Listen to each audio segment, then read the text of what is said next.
es un gigante indiscutible de la copa más importante de América, con tantos triunfos reflejados en decenas de hijos, pero también con algunas derrotas que le permite a un selecto grupo de equipos decir que son padres de Boca. Descubre a aquellos rivales que le han dado varias tristezas y alegrías a los ceneices en la Copa Libertadores, aquí en Palabra de Gol.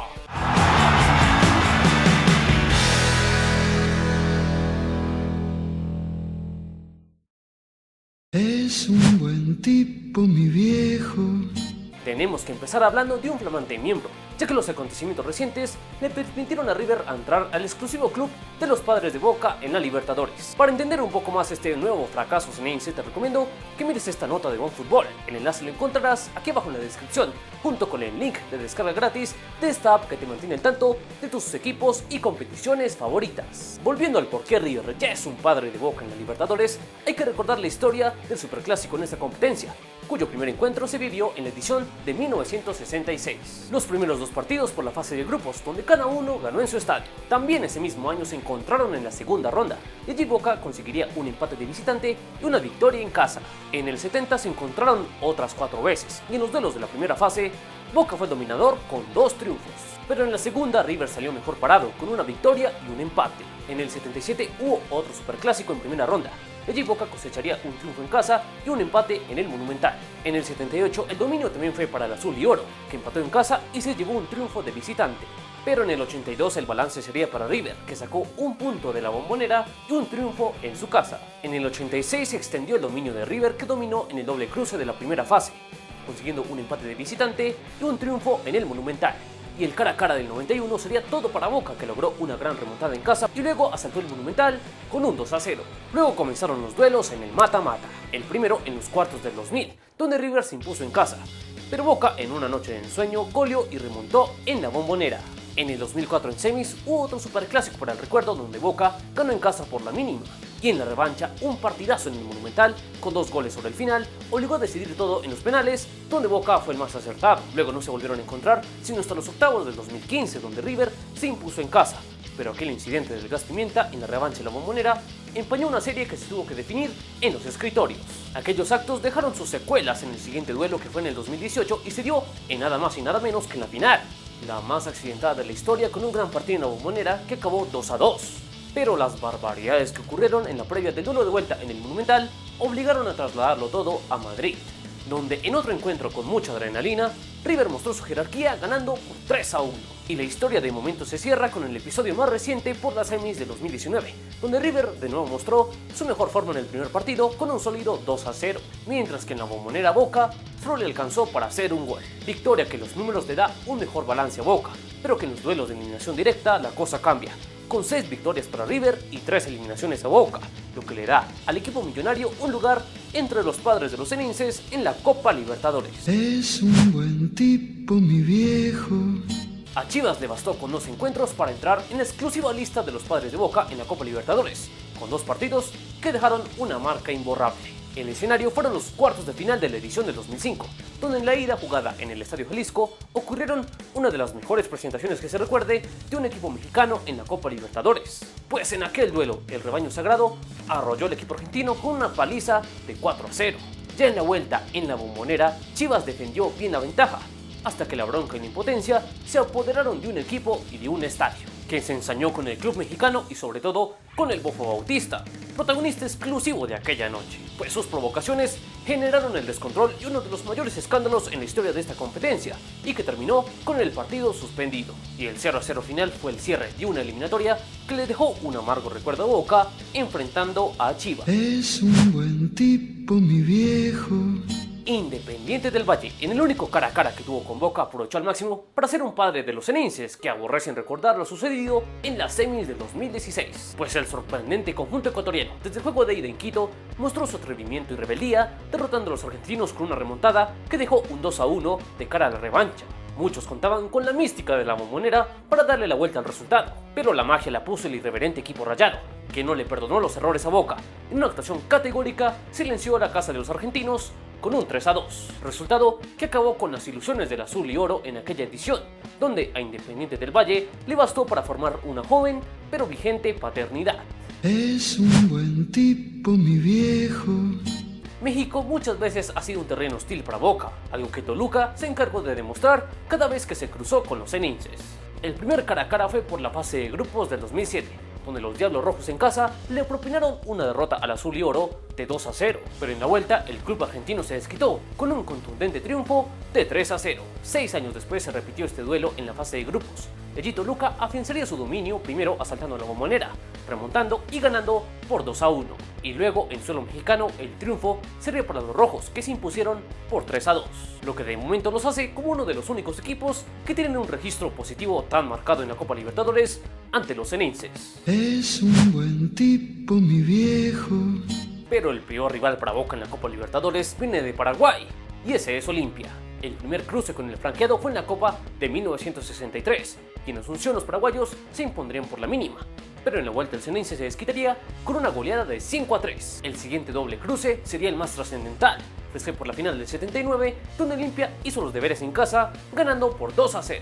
En la vuelta el decano lograría defender la ventaja, y luego del 0-0, Boca tuvo que ver en su estadio la primera consagración de Lao en la Copa Libertadores. En el 89, estos dos gigantes de nuevo se cruzaron en una fase trascendental como los octavos de final, y allí, en un mano a mano emocionante, Olimpia ganaría en casa por 2-0, y luego en la vuelta, en un encuentro de locos que acabó 5-3 para Boca, obligó a extender todo a los penales, donde los paraguayos se impondrían por 7-6. Finalmente, en 2002, Olimpia lograría otra vez eliminar a Boca. Aquel cara a cara de cuartos de final comenzó en Buenos Aires, donde el 1-1 sería clave para la eventual clasificación de los paraguayos, que en Asunción no fallaron y tras imponerse por 1-0, lograrían una nueva victoria ante el equipo azul y oro, que en el historial es claramente dominado por su bestia negra paraguaya en la Copa Libertadores. Es un buen tipo, mi viejo. En el bonus de los padres de Boca en la Copa Libertadores podemos empezar mencionando a Vélez Sarsfield, que en 4 duelos con los ceneices inclina ligeramente la balanza a su favor con 2 triunfos. Santiago Wanderers es uno de los pocos que no conoce la derrota ante los argentinos, luego de la victoria y el empate que cosecharon en 2002. Y cerramos con el Once Caldas, que se dio el lujo de superar al Boca de Bianchi en una final, tras aquella que se definió en los penales en 2004. Hijo, no te preocupes. Ahora vamos con los hijos de Boca en la Copa Libertadores, mucho más numerosos y difíciles de elegir, pero por lo trascendental que fue su único cruce, podemos empezar con Gremio. Aquel enfrentamiento fue en la definición del 2007, donde Boca firmó una de las actuaciones más dominantes que se recuerde en una final. La ida en la Bombonera fue un 3-0 inobjetable, donde el ceneice le dio una lección inolvidable al equipo gaúcho. En la vuelta el baile continuó y en una actuación sublime de Riquelme, el azul y oro silenció el Estadio Olímpico de Porto Alegre con una victoria de 2-0, que le sirvió al equipo argentino para hacerse con su sexta Copa Libertadores y de paso para afianzar su dominio sobre los brasileños. Hijo, no te preocupes. Y tratándose de un equipo argentino, por supuesto que la cuota colombiana no puede faltar, comenzando con el Atlético Junior. Los barranquilleros vienen sufriendo a manos de Boca desde el 2001, cuando se cruzaron en los octavos de final. Y allí los ceneices mostraron su acostumbrado dominio, ganando por 3-2 en Colombia y confirmando su clasificación empatando en casa. El equipo tiburón intentaría desquitarse en los octavos de final del 2005. Sin embargo, tras un vibrante empate en casa que fue de 3-3, la revancha en Buenos Aires fue un recital del azul y oro que con una victoria de 4-0 le enseñó de nuevo la puerta de salida a los colombianos. Finalmente, el último cruce se dio en la fase de grupos del 2018, donde Boca volvió a demostrar su dominio con una victoria en casa y un empate en el calor de Barranquilla, lo que cierra una serie donde Bocas no ha sufrido derrotas ante el cuadro cafetero. Hijo, no te preocupes. Seguimos con otro hijo que a Boca le gusta enfrentar, y ese es Libertad de Paraguay. El primer cruce entre ceneices y gumarelos fue por la segunda fase de grupos del 77, donde Boca estuvo tranquilo, tanto en Buenos Aires como en Asunción, triunfó por la mínima. Luego nos encontraron siendo hasta el 2007 y aquel cara a cara fue por los cuartos de final, donde Boca volvió a demostrar toda su jerarquía más allá del empate a 1 en la Bombonera, pues en la revancha apareció ese Boca copero que se hace fuerte en los momentos claves y triunfó por 2-0. El último mano a mano llegó en los octavos de final del 2018 y allí Boca, sin mayores contratiempos, eliminó a los paraguayos con 2 triunfos contundentes. El primero en Buenos Aires por 2-0 y el otro en un atractivo encuentro en Asunción por 4-2, por lo que de esa manera Boca cierra una paternidad bastante marcada y donde aún no registra derrotas. Hijo, no te preocupes. Otro hijo colombiano que Boca recuerda con mucha estima es el Deportivo Cali, que viene siendo amargado por los ceneices desde la edición de 1977, donde se encontraron en la segunda fase de grupos. y allí firmaron un doble cruce parejo donde empataron tanto en Colombia como en Argentina 1-1, aunque esto terminó favoreciendo a Boca. El Cali tuvo oportunidad de revancha al año siguiente, nada más y nada menos que en una final, donde en el juego de ida disputado en Colombia los azucareros no pudieron sacar ventajas, lo que dejó todo servido para que el azul y oro se despachara en su casa y allí goleó a los colombianos con un 4-0 para hacerse con su segundo título de Copa Libertadores. Luego de aquella final, este partido no se repitió sino hasta la fase de grupos del 2001, donde Boca recordó buenos tiempos imponiéndose por 2-1 en Buenos Aires. Pero el Cali al fin tuvo algo de vergüenza y en casa goleó a los argentinos por 3-0. Pero Boca volvió a poner las cosas en orden en la fase de grupos del 2004, pues allí sacó los 3 puntos de Colombia al imponerse por la mínima, y en casa despacharía el Cali con un 3-0.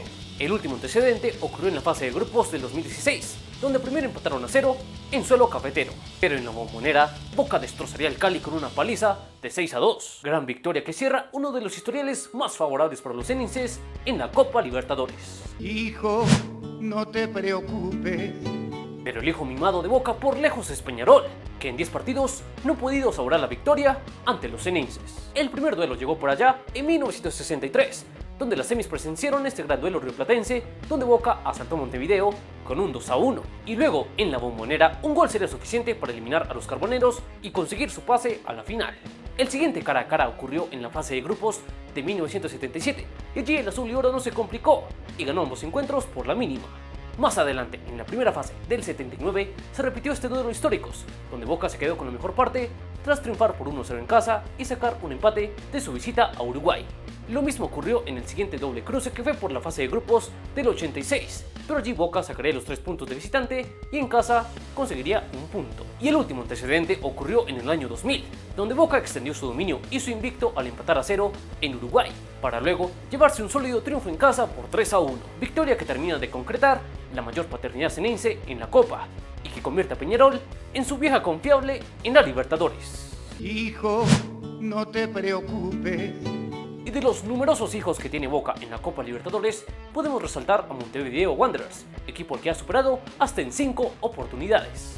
Un viejo conocido como Racing también lo podemos incluir, ya que en 5 partidos no ha podido derrotar a los xenenses, caso parecido al de Cobreloa, que incluso ha perdido los 4 partidos que ha tenido ante Boca. La U de Chile es otro equipo que no ha podido sonreír cuando se ha cruzado con los argentinos. Lo mismo pasa con el Barcelona Sporting Club, que solo puede presumir de un empate, pero acumula 3 derrotas ante los xenenses. Y hasta aquí el repaso de los 5 padres e hijos de Boca en la Copa Libertadores. Para ustedes, ¿cuál es la paternidad más significativa para Boca? ¿Y ven posible que algún día le pueda remontar a sus padres? Participen y déjenos todas sus opiniones aquí abajo. Yo me despido y será hasta la próxima.